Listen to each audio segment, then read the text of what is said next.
Welcome to the DocBPodcast. I'm Aaron Cook, Director of Program Evaluation here in Clovis Unified and your host. Today I'm excited to sit down with Rick Watson, CEO at the Center for Advanced Research and Technology, also known as CART, and a 39-year veteran of Clovis Unified. Rick's journey has taken him from teaching biology at Clovis High to a variety of roles throughout the district, ultimately to help shape and lead CART into what it is today. In this episode, we'll talk about his path through Clovis Unified, the vision and culture behind CART, and the influence of Doc Buchanan's philosophies on his leadership and legacy. Let's get on to my conversation with Rick. All right, Rick, so share your name, your current position, and how you came to Clovis Unified. My name is Rick Watson, and I'm currently the CEO at the Center for Advanced Research and Technology High School. My journey has been 39 years in Clovis Unified, and I bookended my career with 2 jobs, 14 years apiece. So I started at Clovis High School back in 1987, and I worked 14 years there, and I'm in my 14th year here at CART. So I feel like my 2 jobs I spent the longest in have been my bookends. I came to Clovis Unified back in 87 when I got hired. I grew up in the Valley, went away for school, went to Humboldt State University, and was encouraged by members of my family to come back to the Valley after graduate school and pursue a job in teaching. My whole family was in teaching.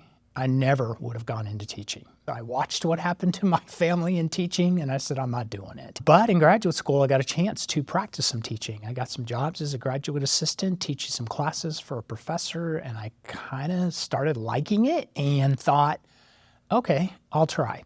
So I came back a couple of times from Humboldt and interviewed with these administrators called learning directors. And I was offered a job either at Clark Intermediate School or Clovis High. I interviewed with Colin Hindergaard and Bob Hansen back then. It was a weird process because I thought, who are all these people? I interviewed with all of these individuals. I said, what am I getting myself into? This is just strange. And then they said, you're going to interview with the superintendent. And it's this guy they call Doc. And I thought, wow. And they said, he's a legend. And we all know he's a legend. And I remember my interview, I was sitting there with all these guys who interviewed me, and they were behind me, and I was nervous as heck. And so I started at Clovis High School. I taught for 10 years at Clovis High School in biology. AP biology. I then became a counselor at Clovis High and a learning director. So that was my 14 years there. And then I really got on the administrative track and took a little detour and thought, if I'm ever want to be an elementary school principal, I need some lower level experiences. So I went to Clark Intermediate School as a learning director for a couple of years. And then I landed my first principalship at Maple Creek Elementary School. Loved it there. Elementary was different for me. I was a secondary guy. And so I enjoyed that experience. But I really wanted to be at middle school. I thought middle school was a place where kids are in a transitional phase in their life and they need people that want to be with them. And so I had a chance to be the principal at Kasner. So I was at Kasner for a couple of years and then was approached about a job at the district office. A unique situation during that time. I took it and I was an administrator for curriculum and instruction for a few years. But to be honest, I didn't like being away from school site. And so this opportunity for the Dean of Curriculum and Instruction position, which is where I started at CART, opened up and I applied and came here as the Dean of Curriculum and Instruction. And the CEO left and I applied for the CEO position and got it. I have thoroughly enjoyed my job here at CART. It's just a blessing for sure. You grew up in a family of educators, but weren't initially interested in teaching. What changed for you, and was there a particular person or experience that shifted your thinking? When I was in college, I had a professor that kind of glommed onto me, really saw some potential in me. He said, I'd love you to do some graduate work. I found I liked it. I found that I was good at it, and that kind of shifted my thinking about teaching. I actually chose to do my teaching credential while there at Humboldt. I had some great master teachers there and really enjoyed that opportunity and was called by a member of my family who worked in Clovis Unified, Jim Fugman, and said, hey, why don't you think about coming back home and coming to Clovis Unified and pursue a teaching position in your chosen field, which was science. And I thought, why not? And like I said, came down here, had the chance to interview for 2 different positions. Even though I wanted to go into middle school at some point, didn't want to teach middle school at that point, I felt kind of lucky that I got the job at Clovis High. Really enjoyed working at Clovis High. There was only 2 high schools at that time, and it was really a great culture, great staff, great administrative staff to work with. And really it was that graduate teaching experience that kind of changed my mind. You've described Clovis High in the late 80s as having a great culture. What did that actually look like for you, and what made that culture, the staff, and the administration feel so strong? I think there's history there. Being the first high school in Clovis Unified, there's a history and a culture that's been established just because of that. But I always feel like culture is made by the people you work with. And I really enjoyed my colleagues in the science department, had great mentors, people that I admire today, still keep in touch with today, that were my mentors as teachers.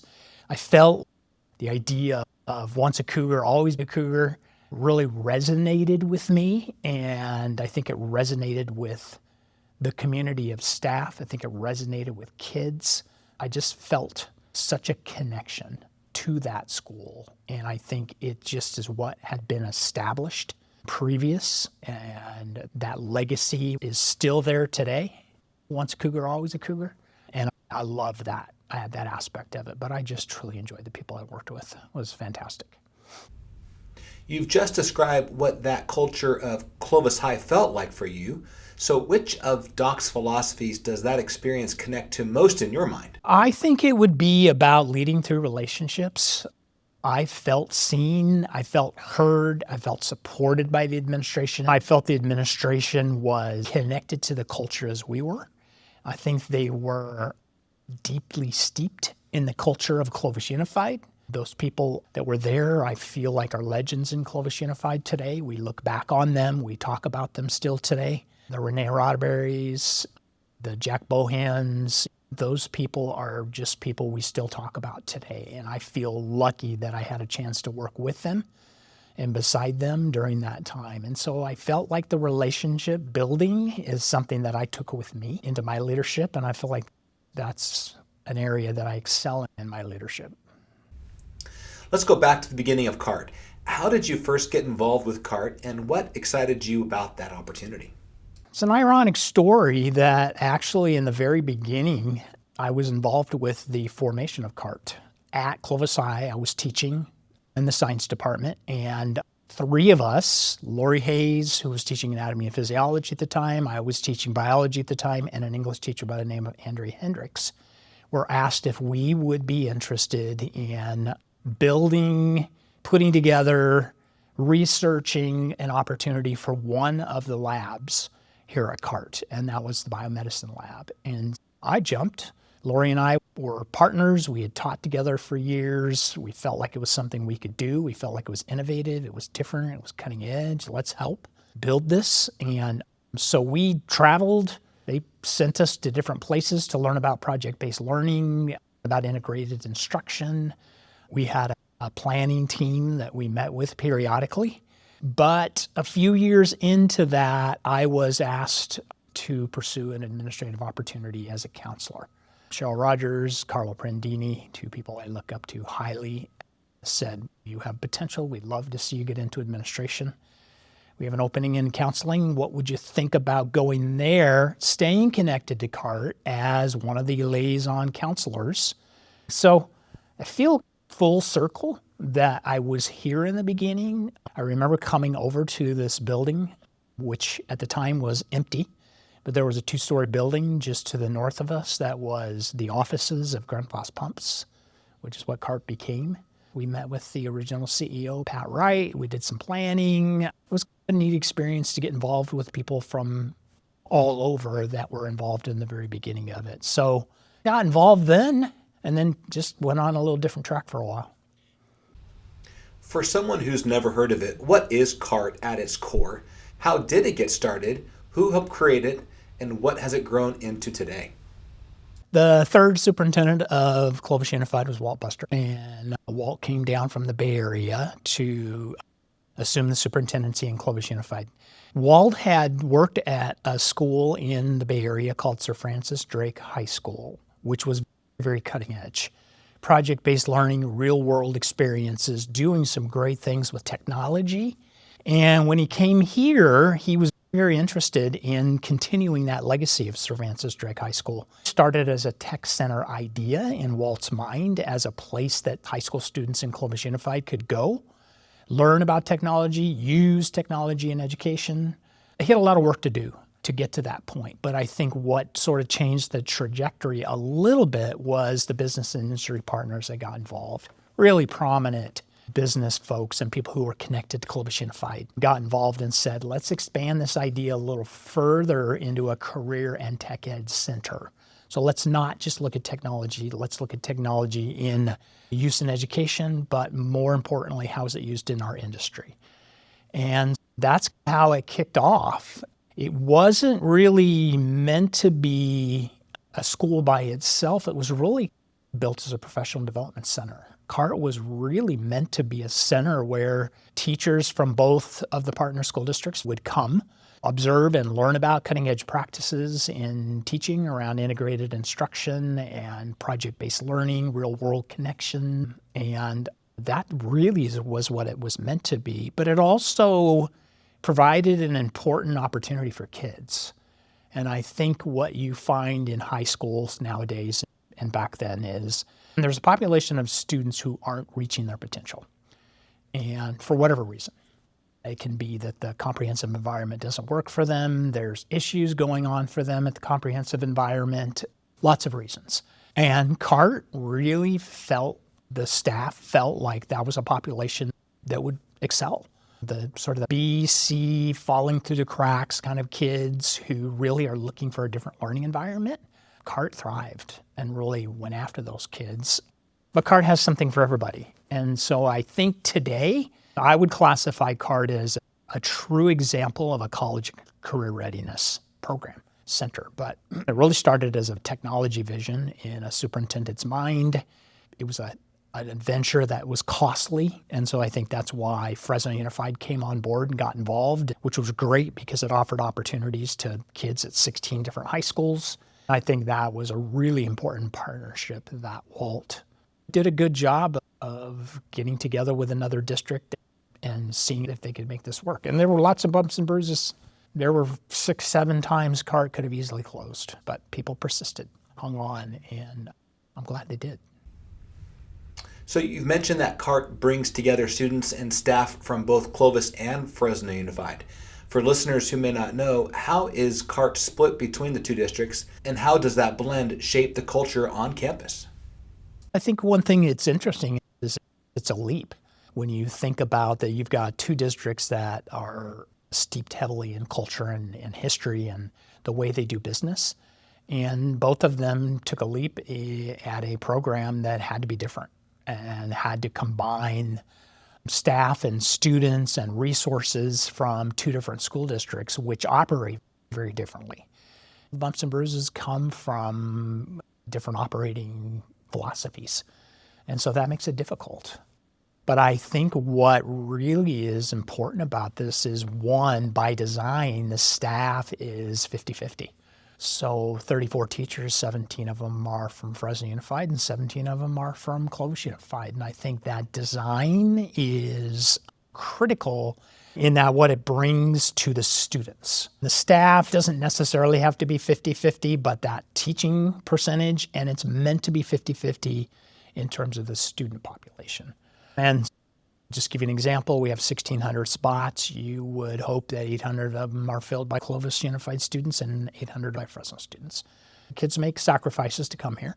They give up things. So I think what is really important for the kids is that mixture of kids coming from different high schools, because you'd think by design, and I think the originators by design thought it wouldn't work.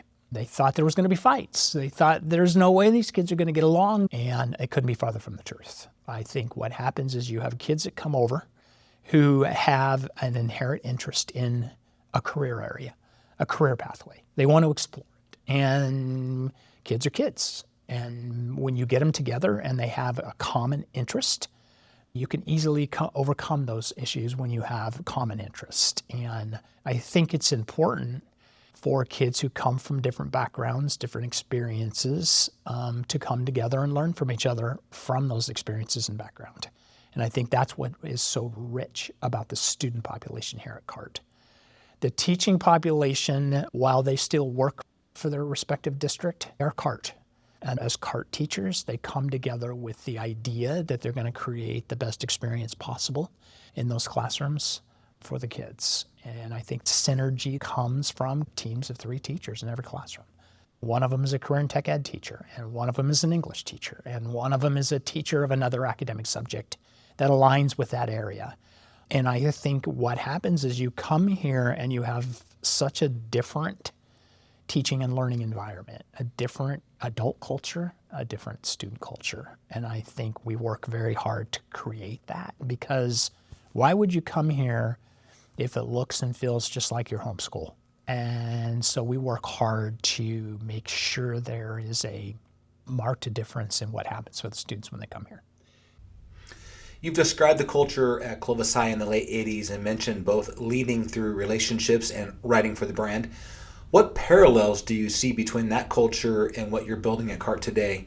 And then why did it work then, and why is it working now? I'm 39 years in Clovis Unified. I learned a lot in Clovis Unified. I learned about relationships. I learned about a connection to a culture, a connection to a way of life, a ride for the brand, so to speak. And I rode the brand for all those years because it's all I knew. And I'm very proud of the fact that I have every bit of me, from a teacher to a counselor to an administrator, has aspects of the people that were my mentors in Clovis Unified. And so I am the leader I am today because of the people we worked with and the fact that I was steeped very heavy in the ride for the brand and the culture of Clovis Unified. And so everything I learned from being a teacher to being a counselor to being an administrator that I brought here to CART, I learned from Clovis Unified. Some of that I build into my work on our culture.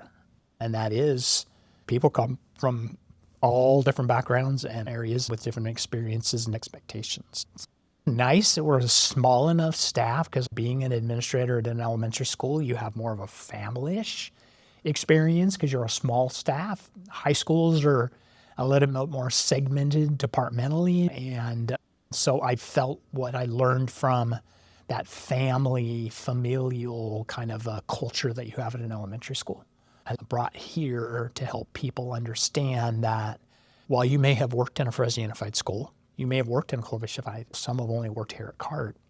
When you come here, we're CART. You go to Clovis Unified, you're Clovis Unified. And you go to Fresno Unified, you're Fresno Unified. And so when you come here, let's work on a culture, even for the kids.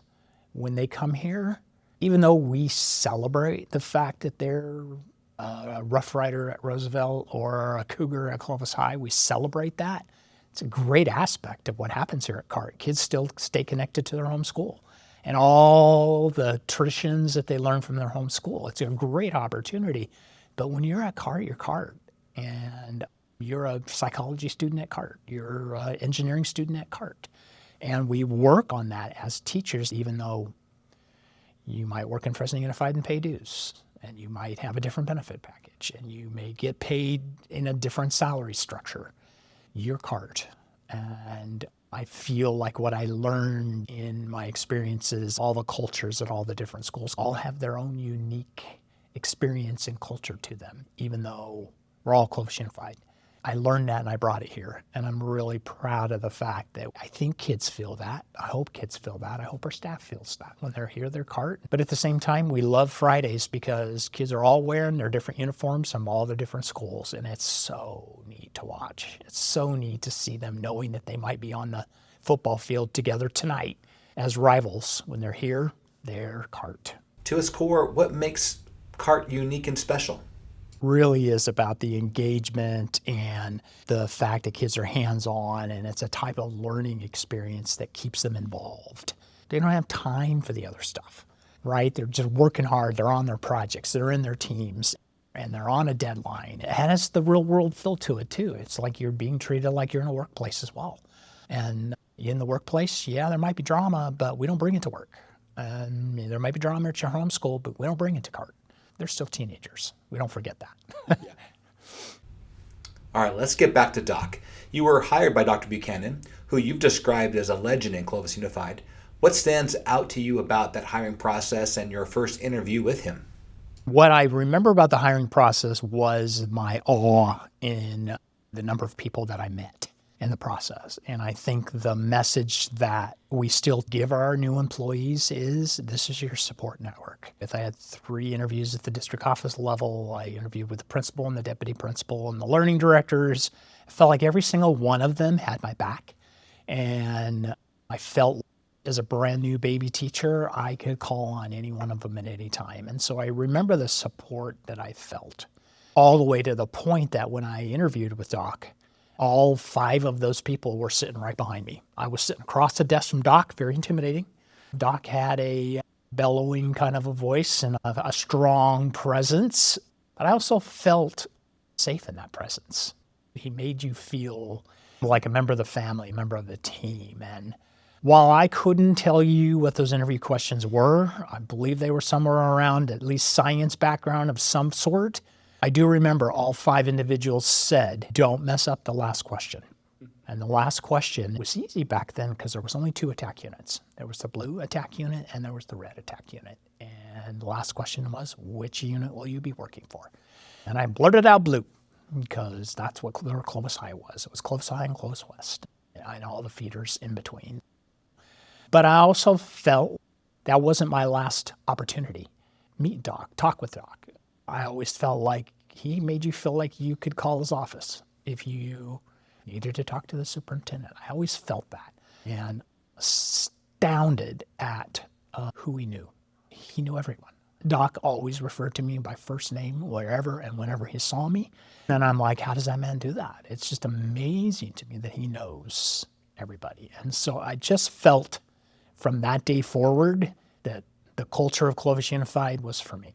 I just felt the family because the Fugmans were my family. And I felt, gosh, if Jim works here and Susan, his wife, worked here, his kids all went to Clovis Unified schools, that I too belong here. I have always felt like I belong. Why do you think Doc asked you that question of which attack unit you'd be working for? What was he trying to accomplish? What was he trying to communicate or draw out with it? I think it was connection. Competition in Doc's mind was good. And so he wanted to make sure you knew that your academic competition was against the Clovis West area. I wasn't necessarily into sports and those kinds of things, but boy, howdy, on the Friday night when Clovis High played Clovis West, boy, it was an extravaganza. It was just, you felt lightning. You felt so excited about that competition between the 2 high schools. And the next day it was like, hey, we're all in this together. We're Clovis Unified. Let's ride for the brand and go forward. But I think it was just feel a connection to your high school area as the blue unit. I would say I was connected to the Clovis High area, but I think he wanted you to know you have connection and we do compete. And it is the basis of what we do, but it makes us better. I felt like I wanted to do good for them, and I wanted to do good for Doc. And I think that's what all of us do in Clovis Unified. We want to do good. We want to be proud and contribute to the legacy. Before we wrap up, is there a favorite story or piece of advice from Doc that you haven't had a chance to share yet? Yeah, early on in my career at Clovis High School, Clovis High was awarded National Blue Ribbon status. Big deal. Still a big deal. But in those days, not too many high schools would get those awards. And I remember Doc coming out to the school in a kind of a congratulatory visit. And I mentioned this earlier, but I felt like as he was going around and shaking everybody's hand and saying, congratulations, this is a fabulous opportunity for you all, just knowing everybody's name. And he spent, I would say, a minute or 2 with each individual. And you could tell, and I felt it, like you were the only 2 people in the world at that point, that he wanted to focus on you, say thank you for the work you do. That just resonated with me, and Doc did that all the time. Doc was the kind of guy that duties is assigned, right? There's the famous picture of him driving a lawnmower, right? I feel like that's something that I aspired to. No matter what, whatever has to be done, we do it. And I thought that was great. Later in Doc's career, just before he retired, the board of directors here at CART asked him to come out and talk to them about leadership and about his story and his background and his legacy. And I remember him saying to the board at that time, don't wait to the end of your career to think about your legacy. At that point, it's too late. Think about those moments every day that happened to you or happened because of you that contribute to your legacy. And I feel like Doc's legacy was 30 plus years. Every year he contributed to his legacy. Every day he contributed to his legacy. And I thought about that ever since he shared that and thought, don't wait.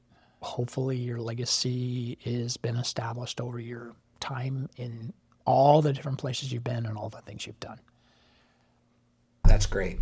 As I'm thinking, CART is not a traditional 4-year school, and your students come and go, but I'm interested, do you have any student stories that you could share about something that you'll never forget or an impact that a student had on you in your career?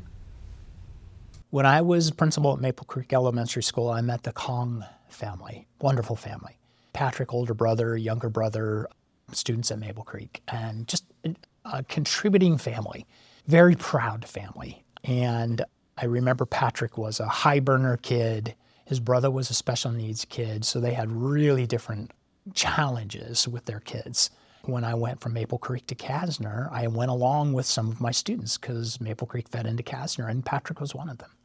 So I remember going to Kasner and watching Patrick grow and do good things, and I was just always proud of him. And when I left there, he went to Clovis West, and I followed him, stayed in touch with the family, just so I could see how Patrick was doing. And he excelled, did fabulous, took tons of AP classes, was very involved, and went on to UCLA and got a degree in biology, which I thought was cool because I'm a scientist. I've taught biology, and during his senior year, I was here at CART. He came to CART. He was in the environmental science lab and the engineering lab, and I thought, gosh, well, how neat that I was his principal in elementary school, I was his principal in junior high, and now I'm his principal here at CART. And then obviously he went on to college and came back to this area because, like me, his family said, come back to the area, come back. And he became a wildlife biologist for a local company and came back to CART to actually contribute to the environmental science lab as a mentor. So he actually mentored kids on their spring project and took them out, and he was a professional in collecting data on birds, on different things, a lot of surveys he did, and I thought that was so cool that he came back to CART. This is a little hard for me. We just hired him as a teacher in the environmental science lab. So that's such a neat story for me to have him come back after all this time and all the opportunities I had to hopefully affect his trajectory of his career. And here he is in his second year as a teacher at CART.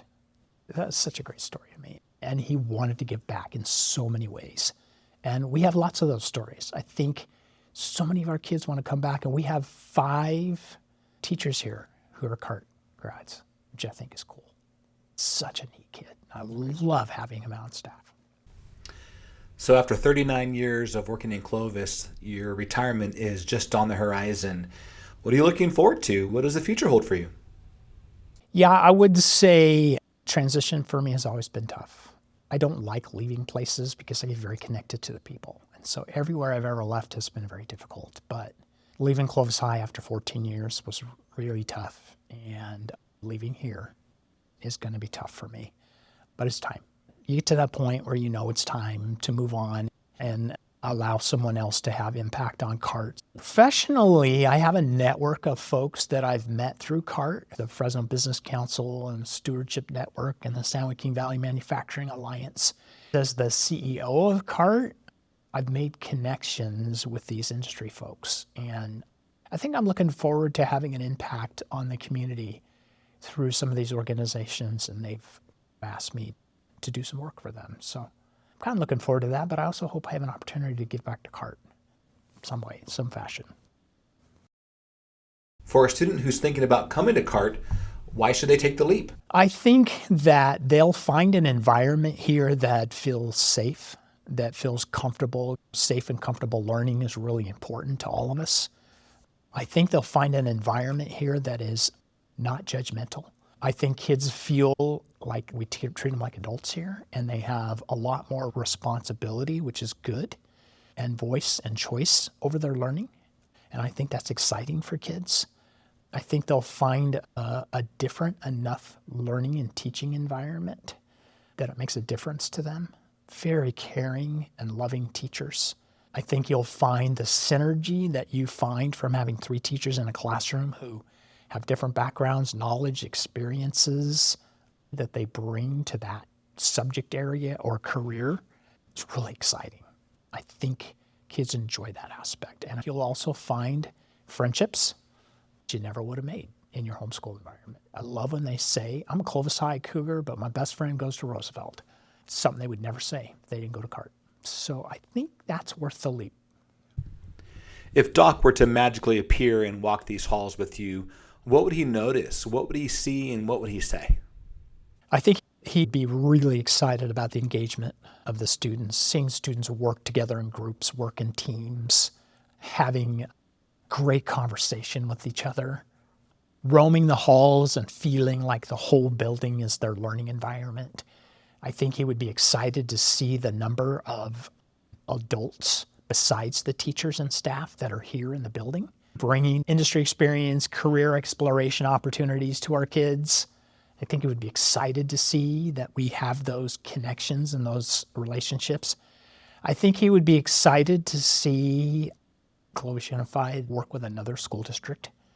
This is our 25th anniversary this year. For 25 years, it's worked. And I think that would be something that he'd be excited about, to see the different learning environment that we create here. He'd be excited about that. Yeah, I think you nailed it on the head when you talked about Doc would be proud of seeing your students working in groups. That is in his charge. I totally agree. So looking at all the philosophies of Doc, is there one that's most special to you? I would say autonomy with responsibility, because I think what's grand about CART is the opportunity our teachers have to be creative, to be different, to explore, to innovate. Because while in a traditional school district, oftentimes you are teaching a curriculum that is handed to you, a textbook that is handed to you, something that comes down from the top that is assessment driven. And that's not the philosophy we have here. The philosophy is you're a team of expert teachers, and you have a career and tech ed person and an English person and another academic area. You have amazing experiences that you're bringing, and go for it. Create, develop your own curriculum, develop your own projects, work with industry professionals to see that what our kids are learning is today, the future, tomorrow, not something that's in a textbook that's already 10 years old when it comes out. I think that's just really an opportunity for the autonomy of teachers to be what they wanted to become. But at the same time, you have expectations. You have a responsibility of seeing that kids are safe and that they are learning, that you are creating that CART-like environment with the whole child approach, building relationships with kids, you're building relationships with adults. Not easy necessarily to work in a classroom with 2 other teachers, right? Because we weren't trained that way. We were trained to go in a classroom, have the autonomy to teach whatever we wanted, within reason, of course. That's different here. But I think at the same time, it lends itself to this opportunity for teachers to get better every day. You might feel intimidated if your partner is sitting and watching you teach every day, but it's also an opportunity to get better as a teacher. And so I think it has such built-in opportunities for creativity and innovation in teaching within that culture responsibility of making sure the CART culture stays true. It's a synergy. It's really, how do I make you better? How do I contribute to what you're talking about? I have some experiences in that area. I get to contribute them. I think that's wonderful. Okay, our final question. If you were sitting down with a brand new teacher, what advice would you give them about how to approach the work, build relationships with students and families, and still keep their own life and family in balance? I would say to a new teacher, be patient. It takes time to learn your craft, number one. It takes time to learn a culture of a school environment that you're at.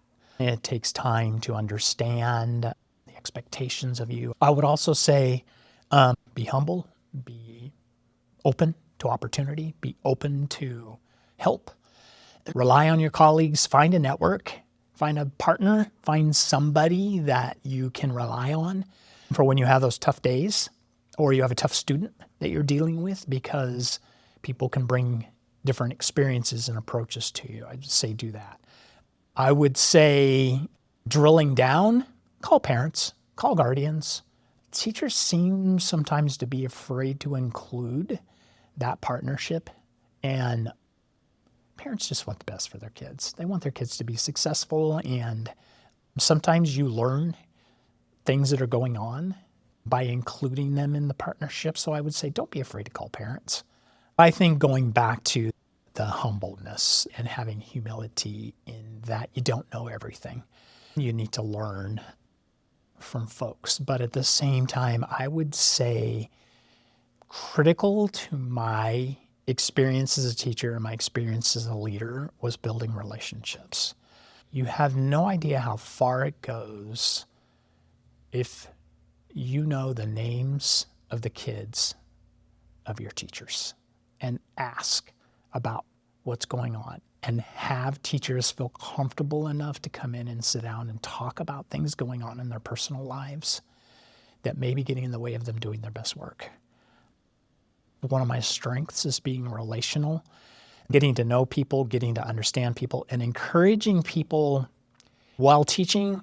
You're here, you're devoted to the kids in your classroom every day, but you also need to spend time with your family and be involved in your family's lives. When my kid was young, he's 32 years old now, I got into administration for a variety of reasons. And he was an athlete and he went to Clovis schools, and I missed some of those things. And so today, I highly encourage my people, get out, go to those events, go to your kids' award ceremony, go to their sports things, because their lives pass quickly and you'll regret it if you don't. And so I feel that's one thing I've always developed with my people is good relationships where they feel like I'm supportive of them and they feel like they can come to me when things are not going well and things are getting in the way, so that you understand what's going on and what's getting in the way of them doing their best work. And I think that's something I would impart on anybody going into teaching, anybody going into learning as a teacher. Build relationships with your kids and their families. A lot of times we can quickly judge a kid for their behavior or things going on, and until you've walked a mile in their shoes and understand what's going on in their life, you don't know them. Once you understand kids and understand their families, a lot of times you can reach them and they're going to learn from you. So I think those are just critical things, and I hope the person who takes my position continues to allow our folks to stay connected to their personal lives. I feel like I get the best out of my people every day because they still get to stay connected to what's important to them. Thanks for listening. I hope you enjoyed hearing from someone who makes CUSD a special place for students and families. This podcast is dedicated to every classified and certificated employee who shows up each day to enrich students' lives and help them be their best in mind, body, and spirit. We'll see you next time on the DocBPodcast. As Doc always said, so don't ever forget our motto, sickle.